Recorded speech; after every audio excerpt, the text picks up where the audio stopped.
학생들의 개학이 또 연기되었습니다. 부활주일에는 우리가 함께 만날 수 있지 않을까 기대를 했지만 그것도 일단 미루어야 할 것 같습니다. 코로나19 사태가 장기화된다는 뜻이죠. 그렇지만 머지않아 지나갈 것입니다. 힘을 내시기 바랍니다. 오늘도 여러분 모두에게 성령님의 세찬 기운이 넘치도록 임하시기를 주님의 이름으로 축복합니다. 이번 주간이 고난주간인데 예수님의 고난을 생각하면서 동시에 우리의 고난에 대해서도 잠시 생각해 보겠습니다. 먼저 고난은 누구에게 오는가? 어떤 사람에게 고난이 찾아오는가 하는 문제입니다. 여러분에게도 크고 작은 고난이 있을 텐데 고난은 저주받은 사람에게 오는 것이겠습니까? 죄가 많은 사람한테 오는 것이겠습니까? 옛날 이야기 하나 하겠습니다. 장자에 나오는 내용인데요. 옛날 중국에 석이라고 하는 유명한 목공이 있었습니다. 이 사람이 제자와 함께 길을 가는데 고권이라고 하는 곳에서 커다란 참나무를 하나 보았습니다. 나무가 얼마나 큰지 둘레가 100아름이나 되었고 높이는 산을 내려다볼 수 있을 정도로 높았습니다. 나무에서 뻗은 가지 하나를 베면 배를 만들 수 있을 정도로 컸습니다. 나무 주변에는 구경꾼들이 저자거리처럼 몰려 있었습니다. 그렇지만 석이라고 하는 목공은 그 나무를 거들떠 보지도 않고 그냥 지나쳐 버렸습니다. 제자가 좀 궁금했습니다. 나무를 실컷 구경한 뒤에 스승을 뒤쫓아와서 물었습니다. 아니 선생님, 제가 도끼를 들고 선생님을 따라다닌 이래로 이처럼 훌륭한 제목은 본 적이 없는데 선생님은 어째서 이 좋은 나무를 거들떠 보지도 않고 그대로 지나쳐 버리십니까? 이렇게 물었더니 석이 대답했습니다. 야, 그런 소리 하지 마라. 저거 아무짝에도 쓸모없는 나무야. 저걸로 배를 만들면 가라앉아 버릴 것이고 너를 만들면 시신을 넣는 관을 말이죠. 너를 만들면 곧 썩어 버릴 거고 그릇을 만들면 곧 깨져 버릴 거야. 문을 만들면 거기서 진이 흐르고 기둥을 만들면 좀이 생기고 그러니 저거는 제목이 못 될 나무인 거야. 쓸만한 곳이 없으니까 저렇게 오랫동안 살아남을 수 있는 거 아니겠니? 이 부분 다시 봅니다. 쓸만한 곳이 없으니까 저렇게 오랫동안 살아남을 수 있는 게 아니겠냐? 이런 얘기를 했습니다. 조금 다른 얘기인데요. 검찰이라고 하는 조직, 무시무시한 조직 아닙니까? 이 검찰이 가끔 표적 수사를 하는 때가 있습니다. 무슨 얘기냐 하면 한 사람을 지목해서 탈탈 터는 거예요. 그러면 뭐라도 나오게 돼 있거든요. 안 나오면 나올 때까지 텁니다. 물론 죄가 있어서 수사를 하는 경우가 많지만 그렇지 않은 경우도 있다는 얘기예요. 당하는 사람은 그런 일을 당하는 사람은 정말 기가 막힙니다. 그런데요, 이런 식으로 검찰의 지목을 받는 사람들, 그 사람들 보면 하나같이 거물들입니다. 저 같은 소시민들, 별 볼 일 없는 사람들은 안 건드려요. 마귀도요, 피라미들은 잘 안 건듭니다. 아하, 저놈이 나한테 적수가 될 만하구나. 그런 정도 되는 사람한테 접근해서 시련을 안겨줍니다. 적어도 구약 성경에 나오는 욥 같은 레벨은 돼야 마귀의 상대가 됩니다. 다윗도, 우리가 잘 아는 다윗 임금 있지 않습니까? 다윗도 거물에 속하기 때문에 고난을 당한 겁니다. 다윗이 이런 기도를 했습니다. 시편 122편 1절부터 2절까지 말씀인데요. 나의 하나님, 나의 하나님, 어찌하여 나를 버리십니까? 나의 하나님, 나의 하나님 어찌하여 나를 버리십니까? 많이 들어보셨죠? 계속 보면은요, 어찌하여 그리 멀리 계셔서 살려달라고 울부짖는 나의 간구를 듣지 아니하십니까? 나의 하나님 온종일 불러도 대답하지 않으시고 밤새도록 부르짖어도 모르는 채 하십니다. 이렇게 기도했습니다. 하나님은 자녀들이 기도하면 들어주시는 분 아닙니까? 그런데 온종일 불러도 대답을 안 하십니다. 밤새도록 부르짖어도 귀를 막고 계십니다. 이렇게 되니까 다윗은 이런 생각을 하는 겁니다. 아이고, 하나님이 나를 버리셨구나. 이제 나는 버림을 받았구나. 그런 생각까지 하게 됩니다. 신약 성경으로 와서 보면 바울이 고난을 많이 당했죠. 왜냐하면 바울도 거물이거든요. 그리고 뭐니 해도 최고난도의 고난, 이런 고난은 예수님이 당하셨습니다. 예수님도 다윗의 시를 인용해서 십자가에서 이렇게 부르짖으셨습니다. 나의 하나님, 나의 하나님, 어찌하여 나를 버리십니까? 어찌하여 나를 버리십니까? 마태복음서에는 아람어로 이렇게 적혀 있습니다. 엘리 엘리 라마 사박다니, 엘리 엘리 라마 사박다니. 이 정도로 극한의 고통을 당하셨습니다. 예수님께서 잡히시던 날 밤, 예수님은 이런 기도까지 하셨습니다. 나의 아버지, 나의 아버지, 하실 수만 있으시면 이 잔을 내게서 지나가게 해 주십시오. 이 잔을 내게서 지나가게 해 주십시오. 잔이 돌다가 내 앞에까지 왔는데 이 잔 내가 안 마시면 좋겠습니다. 그냥 패스하게 해주세요. 이렇게 하신 다음에 그 바로 뒤에 유명한 기도를 하셨는데 뭐라고 하셨는가 하면 이렇게 말씀하셨습니다. 그러나 내 뜻대로 하지 마시고 아버지의 뜻대로 해 주십시오. 내 뜻대로 하지 마시고 아버지의 뜻대로 해 주십시오.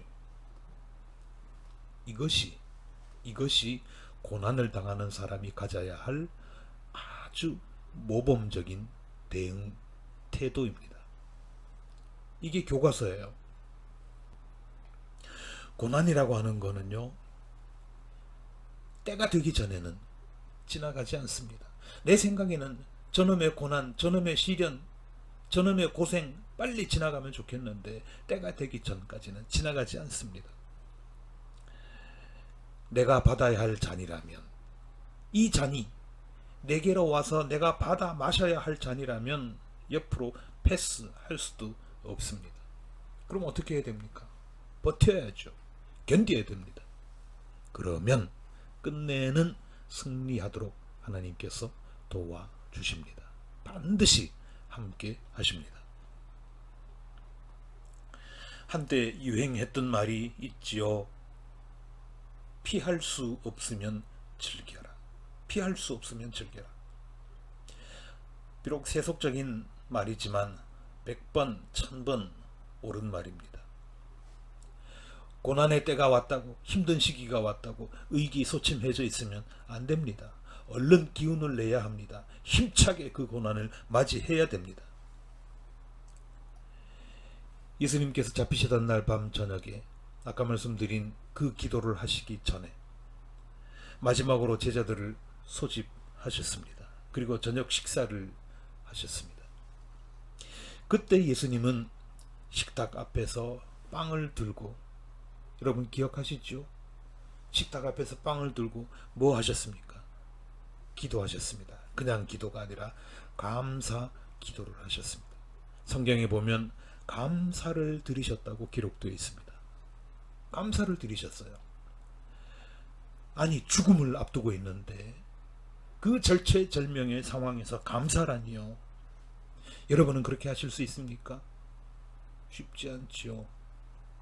그렇지만 그렇게 해야 된다는 겁니다. 이것이 예수님의 가르침입니다. 모든 일에 범사에 감사하라고 바울도 이렇게 가르치지 않았습니까?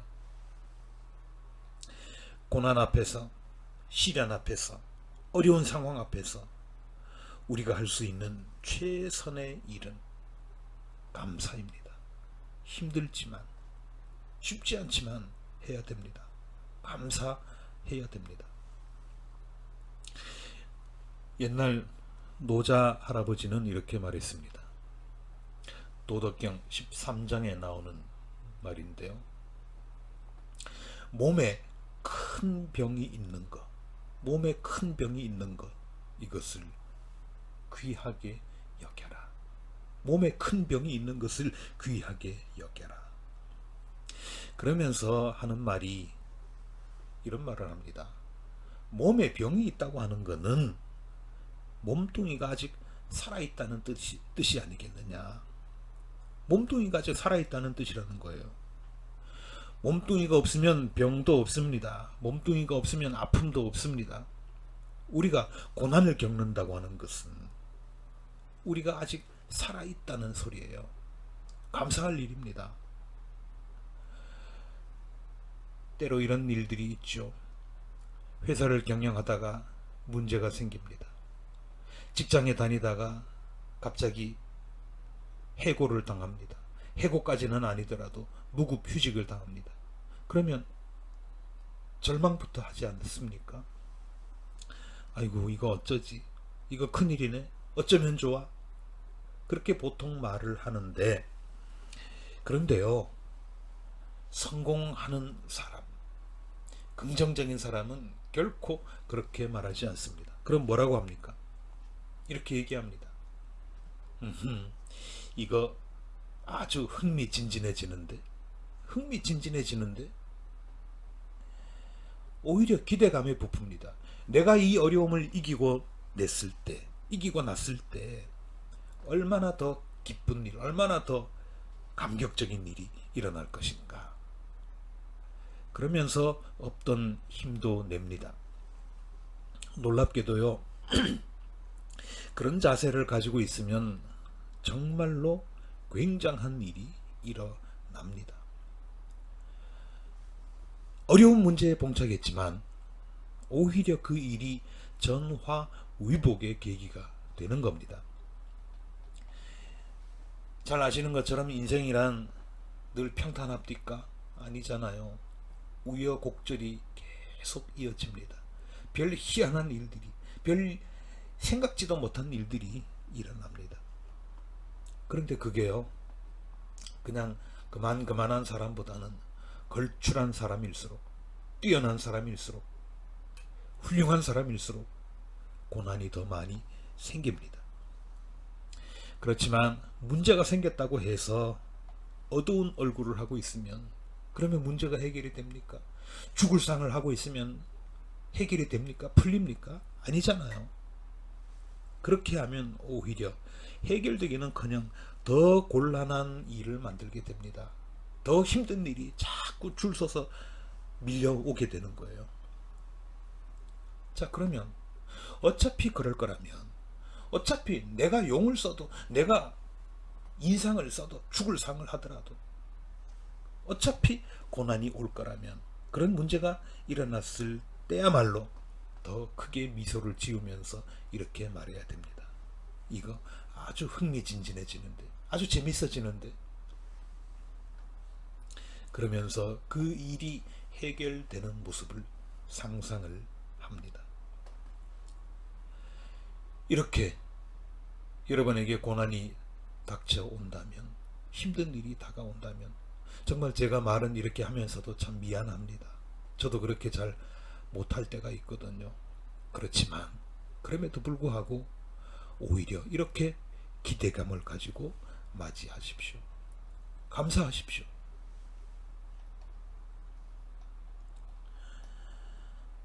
여러분이 고난을 겪는다고 하는 것은 그만큼 큰 인물이라고 하는 뜻입니다. 그만한 자격이 있다는 얘기예요. 힘드시겠지만 그럴수록 감사해야 합니다. 그러면 하나님께서 결코 여러분을 그냥 두시지 않습니다. 그렇기 때문에 우리는 어쨌든 믿음 안에서, 하나님 안에서 예수 그리스도 안에서, 성령 안에서 살아야 됩니다. 그러면 어떤 고난이 오더라도 감사할 수 있습니다. 기뻐할 수 있습니다. 그렇게 함으로써 전혀 예상치 못했던 흥미진진한 국면을, 오히려 그 고난을 통해서 흥미진진한 국면을 맞이하게 되시기를 주님의 이름으로 기원합니다.